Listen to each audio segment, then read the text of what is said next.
بود حالتی که بیمارو میفهمن مشکلی این یک برابر بیمار طبیب یک بار خودش میفهمده. باید گویم 70-80% بیمارانی که وارد می شدن بسیار در حالت روحانی وزین قرار داشتند. یک مقدار یک چی گویم راهی توابطی گویم این بیمار نیز از فهماندهی از آروم کردن حالت روحانی هر یک بیمار این وابستگی کلان دارد. کارهای فهماندهی بسیار کرده فهمانده من خوشبختانه برآمدم. امیدجان لطیپوف مدیر شعبه بیماری‌های سیرایتی بیمارخانه منطقوی جماعت دهات آبردان ناحیه مسجح است و شروع از آخر ماه اپریل تا به امروز به خانه‌اش نزد والدان و فرزندانش نرفته است. بیش از 90 روز می شود که بیماران التهاب شدید راه نفس و شش و سیرایت یافتگان کرونا ویروس را معالجه می کند. دام 3 ماه آخر هر گونه حالت را اثر گذرانید که هیچگاه فراموش نخواهد کرد. و این سرخنده کار فعالیت کردم. نه تنها من، در یک گروه دکتران هستیم، از اون جمله کاردیولوژ هستند، ریانیماتولوژ هستند، لابرانت ها هستند که فعالیت شبانه روزی خود را دوام داده خدمت خلق فرستادند. وزنین‌ترین روزها خوشبختانه پس سر شدند، میگوید سیرایتشناس امیدجان لطیپوف.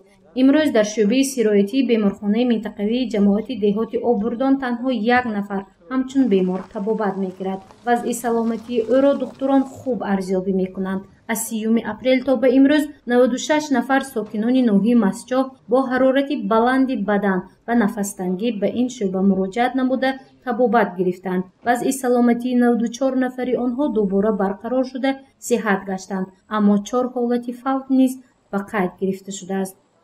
این خود بیماری نه تنها در حدود جمهوری خود، این در مقیاس دنیا حالتهای ناگوار بسیار نقش خود را ماند. بسیار خلق بیماران عذاب کشیدند. من از آن جمله دکتران نیز شبانه روزی در مهنت کرده خانه درش نرفتند. بود مشکلی که خوشبختانه خب پس سر شد.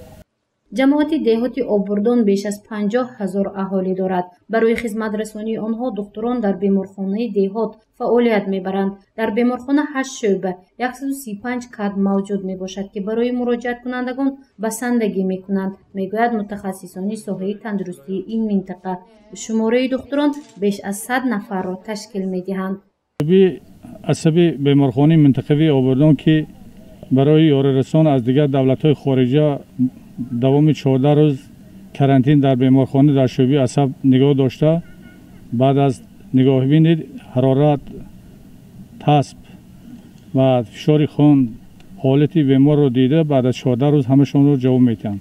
بیمارانی که در شعبه سرایتی کارکنانی که در شعبه سرایتی کار میکنند، آنها بعد از 14 روز برآمده 14 روز دیگه در همین شعبه عصب نگاه بین کرده.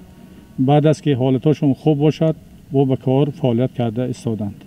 حالا وضع اپیدمیولوژی در ناحیه مسجح نسبتاً خوب بوده. تنها 1 نفر سیرایت یافته زیر نظارت دکتران می باشد. گروه‌های بی‌ضررگردانی برای پیشگیری از کرونا ویروس همه روزه 2 مرتبه در موضع‌های سیر اهالی گذرانده می شود. از بس که گذرگاه فاتح آباد در این ناحیه جای گرفته است، واردشوی ساکنان از کشورهای همسایه بیشتر به چشم می رسد. کارمندان مرکز نظارت دولتی سانیتری اپیدمیولوژی ناحیه مسجح هر نفر را به حدود ولایت صلح با سنجش حرارت بدن، تازه نمودن دستان وارد شونده ها طریق انتیسپتیک اجازه ورود می دهند. ماه ینور با طبق سفارش وزیر تندرستی و حفظ اجتماعی اهالی جمهوری تاجیکستان در تمام گذرگاه‌های نزدیک سرحدی جمهوری تاجیکستان نوبتداری شبانه روزی از طرف کارمندان مرکز نظارت دولتی سانیتری اپیدمیولوژی شهر ناحیه تشکیل کرده شد.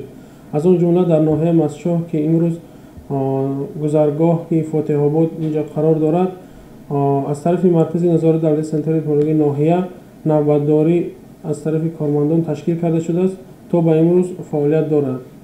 همه روزه نقلیات های مسافرکش و نقلیات های بارکشی که از سرحد وارد جمهوری تاجیکستان میگردند از طرف کارمندان در خود نقلیات ها پر کارهای بی‌ضررگردانی گذرانده می شود.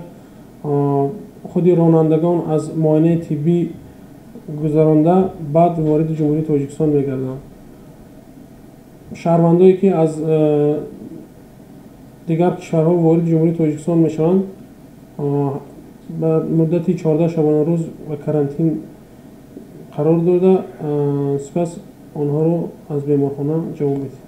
аз оғози сол то ба имрӯз аз гузаргоҳи назди сарҳадии фотиҳобод 6565 нафар сокинон ба вилояти Соғ ворид шуда 14 рӯз мавриди карантин қарор гирифтанд. онҳо асосан аз ҷумҳурии мардумии Чин, Федератсияи Россия, Иёлоти Муттаҳидаи Амрико ва Қазоқистон ба вилоят ворид мегарданд. ҳар яки онҳо барои пешгирӣ аз коронавирус мавриди карантин қарор мегиранд. гузориши Мафтун Шукурова, Наимҷон Оюбов барои барномаи иттилоотии Хабар.